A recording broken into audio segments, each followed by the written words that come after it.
Assalamualaikum warahmatullahi wabarakatuh. Alhamdulillahilladzi khalaqal mauta wal hayata liyabluwakum ayyukum ahsanu amala wa huwal azizul ghafur. Wassalatu wassalamu ala asyrafil anbiya'i wal mursalin sayyidil mursalin imamil muttaqin Muhammad bin Abdillah la nabiyya wa la rasula ba'da wa ala alihi wa sahabihi al-a'immatil budur amma ba'du. Jamaah tarawih rahimakumullah, mau atau tidak mau, berani apa takut, pasti jumpa yang namanya kematian. Kalau sakratul maut muncul, ajal tiba, malaikat Israel malakul maut tidak pernah pilih kasih. Tidak peduli apakah orang kaya atau miskin, pejabat atau rakyat, jenderal atau kopral, rajin sholat atau tekun teler. Kalau sampai saatnya mesti berangkat berbaring di liang lahat alam kubur. Yang dibawa ke sana tidak ada apa-apa, tangan kosong. Ada ungkapan, man dakhalal qabra bila zadin. Siapa orang yang masuk di kubur, maksudnya dimasukkan di kubur tanpa bekal, faka'annama rakibal bahra bila safina, maka dia seperti orang yang mengarungi lautan tanpa perahu. Mengarungi lautan tanpa perahu. Pulau ini saja yang dekati ini mengarungi itu tanpa perahu, dia itu malembek kira-kira. Apalagi masuk di pekuburan, ditanam di kubur. Syukur-syukur kalau ada anak, ada generasi yang memberikan kado atau hadiah buat kita. Pertanyaan yang muncul adalah, kado yang terbaik buat ahli kubur apa? Satu, doa. Dan Fatihah itu adalah doa. 4 kitab suci, Taurat, Zabur, Injil, Al-Quran. Kalau seandainya diperas, isinya itu adalah Quran. Dan Al-Quran kalau diperas, santannya itu adalah suratul Fatihah. Bacakan Fatihah buat orang yang telah meninggal. Ada yang nanya saya, Ustadz, kalau kirim Fatihah buat orang meninggal sampai enggak? Saya bilang sampai. Ada tandanya sampai. Tuh kajili-jili tuh aku tanya ye. Adakah tandanya sampai kalau kirim Fatihah? Saya bilang ada tandanya. Apa tandanya? Saya bilang semua Fatihah yang saya kirim tidak ada yang kembali. Berarti sampai toh? Itu COD kalau salah alamat kembali, Pak. Ini tidak ada yang kembali, berarti sampai. Atau kalau masih ragu, mate non aku baca ku Fatihah. Udah nelet tulis no keberatan. Nah kada sambaran Ustadz kau ya sambarang. Nanya dijawab, nantang sekali tidak usah nanya. Dia bilang lagi, boleh bacakan Fatihah, boleh bacakan Qul-Huwallahu ahad, boleh bacakan Quran. Tapi anaknya yang ngajar siapa? Dia bilang, idza mata ibnu Adam inqata'a amaluhu. Kalau mati anak cucunya Adam putus amalnya, illa kecuali min salatin, dari 3 yang tidak putus. Salah satu di antara ketiga katanya doa dari anaknya yang soleh, bukan doa dari anaknya, doa dari anak yang soleh. Beda itu. Kalau doa dari anaknya yang dilahirkan, bagaimana orang yang tidak punya anak? Terlalu banyak orang yang tidak punya anak. Jadi bukan doa dari anaknya, tapi doa dari anak yang soleh. Kalimatnya di situ bentuk nakira, bukan bentuk ma'rifah. Kalau al-waladu yang dilahirkan, kalau waladong anak secara umum. Kalau longgang itu jawabannya. Salah satu rukun khutbah Jumat mendoakan orang yang sudah meninggal. Dan orang yang sudah meninggal itu didoakan bukan hanya orang tua kandungnya, tapi semua orang yang sudah meninggal mengaku beriman berislam mesti didoakan. Yang doakan itu khatib.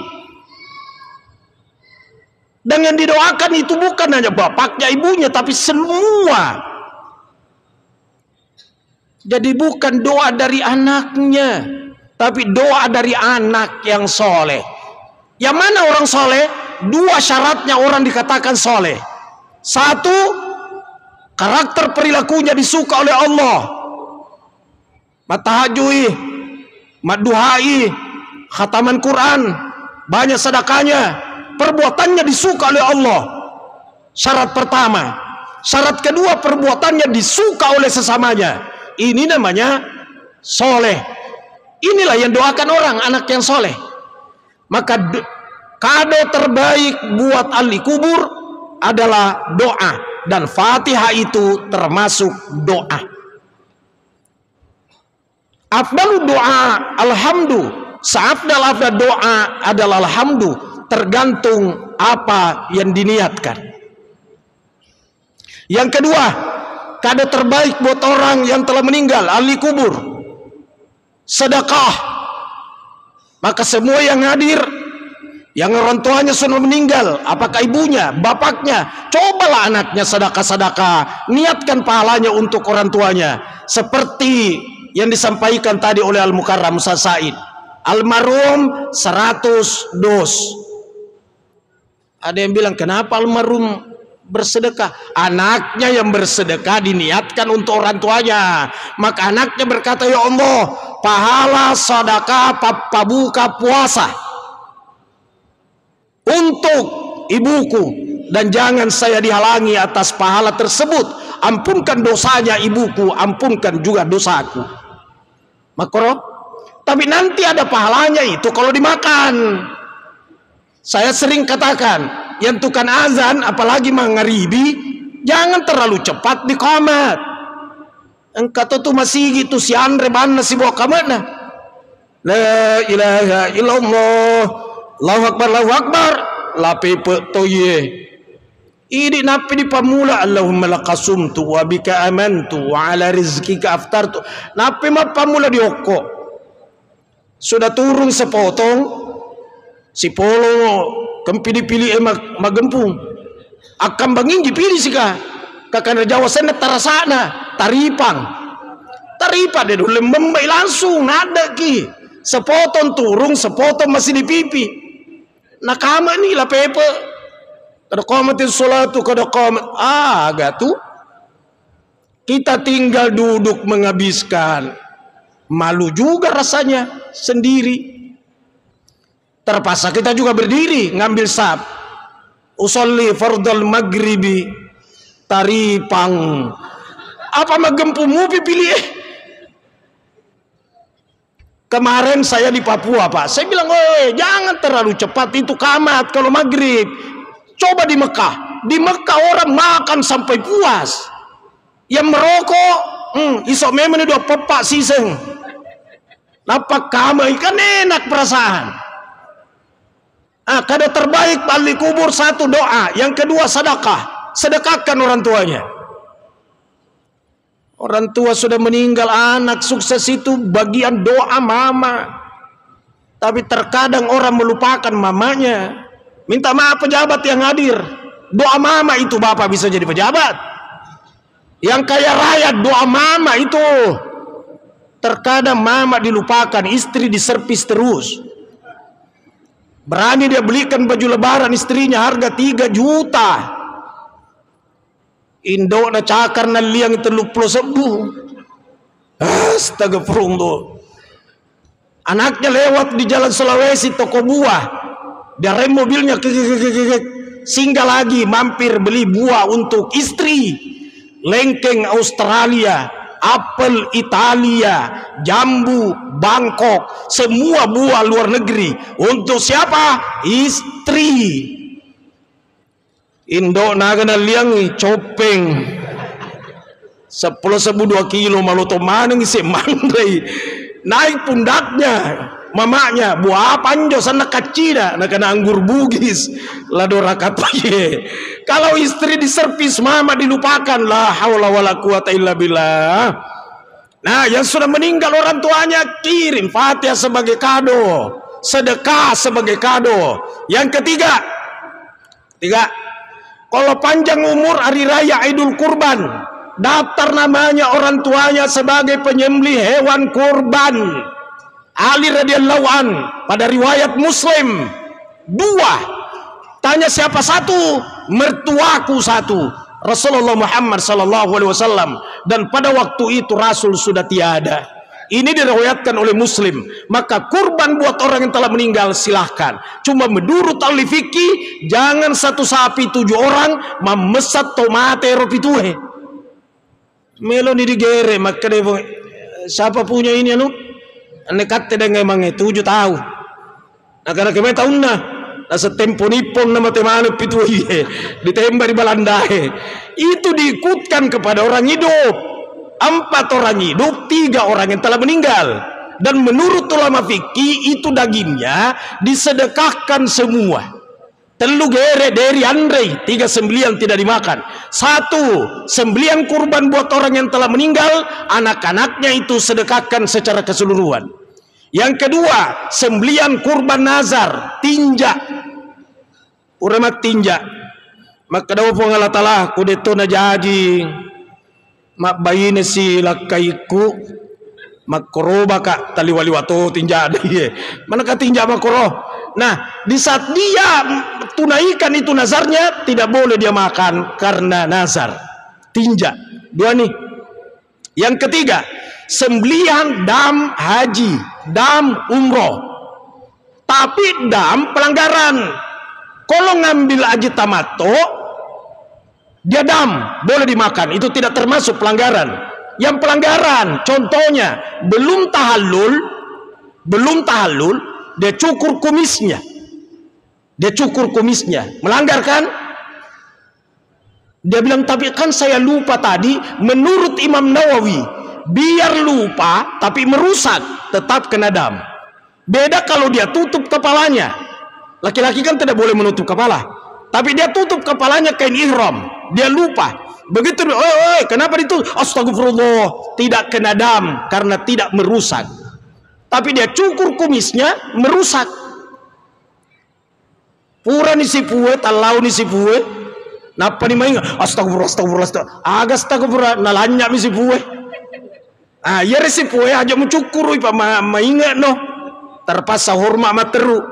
Ini tetap kena dam karena merusak. Tidak boleh dia makan karena dam pelanggaran.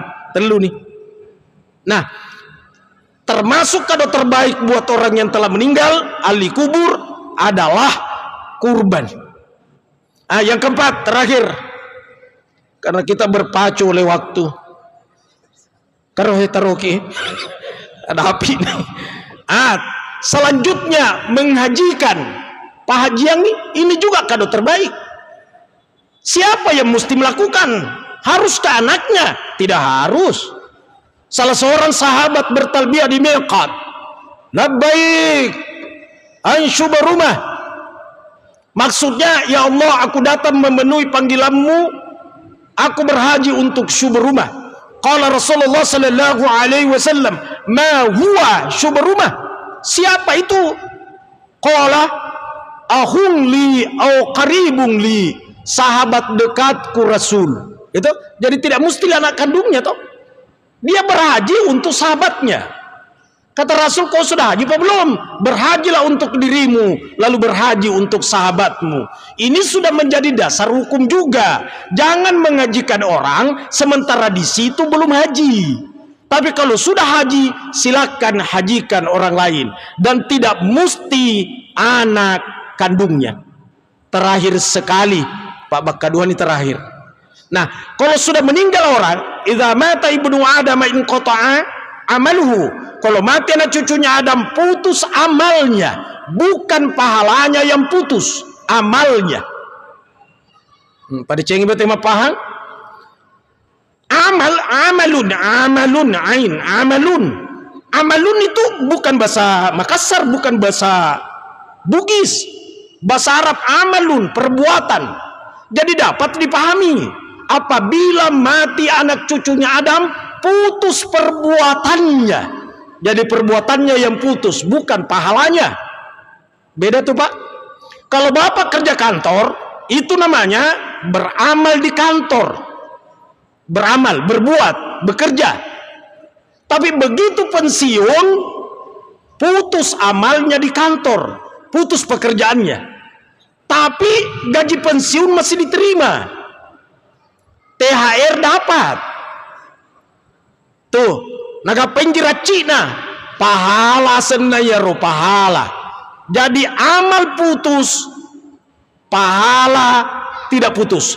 Maka silakan orang hidup beramal, hadiahnya sebagai kado terbaik itulah pahala. Sekian dan demikian, wallahu muwaffiq ila aqwamit thariq. Wassalamualaikum warahmatullahi wabarakatuh.